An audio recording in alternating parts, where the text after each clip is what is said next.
So why did this episode feel like canon? Just how much involvement did Kishimoto have with this filler?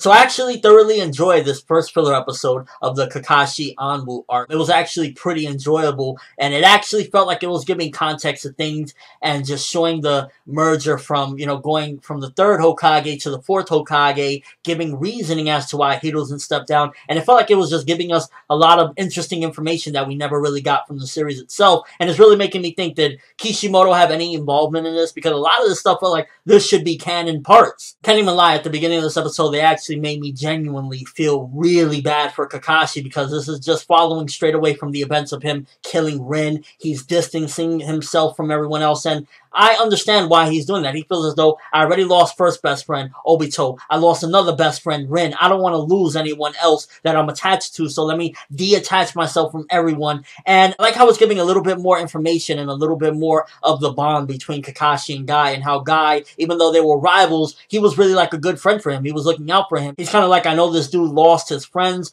and I'm going to be there for him. And he kept on, and I really appreciated that about the character and getting to see the bond between them as well. Because in the series, you kind of always get this impression, okay, he was best friends with Rin, and, Obito and him had their rivalry, but you never really got to see the, I guess, relationship between Kakashi and Guy when they were young. You got little glimpses here or there that they were rivals, but an episode like this really puts into perspective what type of relationship they had even when they were younger. And I'm glad that even though this is called the Kakashi Anbu arc, it actually gives a little bit of perspective on other things that's going on as well, like the rivalry between Hiruzen and Danzo, and kind of like how Danzo was still, even to that day, trying to get his own puppet as Hokage, because Danzo felt like, okay, if I get Orochimaru to be Hokage, he's going to listen to what I have to say. He looks up to me, so I'm going to try to push for him. And Hiruzen was trying to push for somebody he feels as though is a good person. And I like how it kind of showed that Hiruzen was already suspicious of Orochimaru, because remember, after a certain point, he was just like full-blown, I caught you, what are you doing? And then Orochimaru had to leave. So I like how it already gave a little bit of, okay, he's slowly starting to realize what Orochimaru is. And if you look at it, in a sense, this episode and this arc is kind of trying to show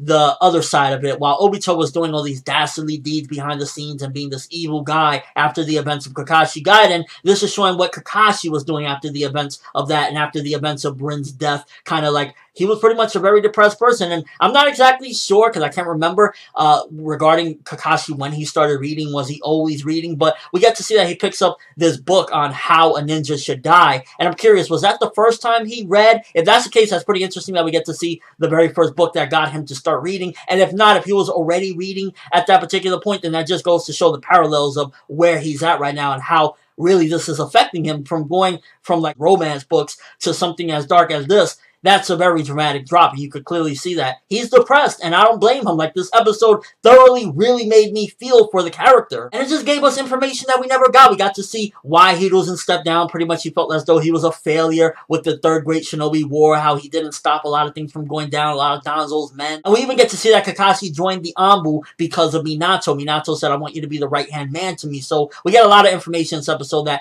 you don't get from the series, and I really appreciated that. Even if it's filler, I know definitely the anime likes to treat a lot of these filler events as if they happen, so as far as the anime goes, this is good context for some certain situations that happened in the past. And overall, I felt, even though it was a filler, it was a very good episode. It felt as though Kishimoto told him, yo, do this, do that, I approve of this, I approve of that, and I really got a kick out of it, and I truly felt for Kakashi, and it balances so well for this filler to happen right now and happen straight off of those events, because even you lead into the ending and you see just that depressing shit with Obito, and it's kind of like, yeah, this is what's happening to Kakashi after those events, and that is what happened to Obito, and it just meshes very well. And one thing that Naruto always does good and very well is emotion, and this episode was nonetheless like Studio Period. The only flaw I would say is that the art wasn't as good as I'd hoped for the most part. Although, like the scene with Minato when he became Hokage and he was inducted, that looked really nice. But everything else, it was just like subpar, and sometimes it was kind of like a little wonky here or there. So that's the only flaw that I was really like, oh damn, this could have been a beautiful thing, kind of like Chikara. But I guess they just wanted to tell what happened after the events of Rin. But as a whole, I can't ignore that this episode was actually damn good for a filler, and I'm giving this bad boy 8 out of 10. We only got barely a little bit of action, but that did not stop this episode from just being such a good damn episode and something that is like, yeah, I wanted to know what was it that made Hiruzen step down and why he eventually picked Minato and who was another candidate and see why Kakashi joined the Anbu, and it's just a lot of good information. And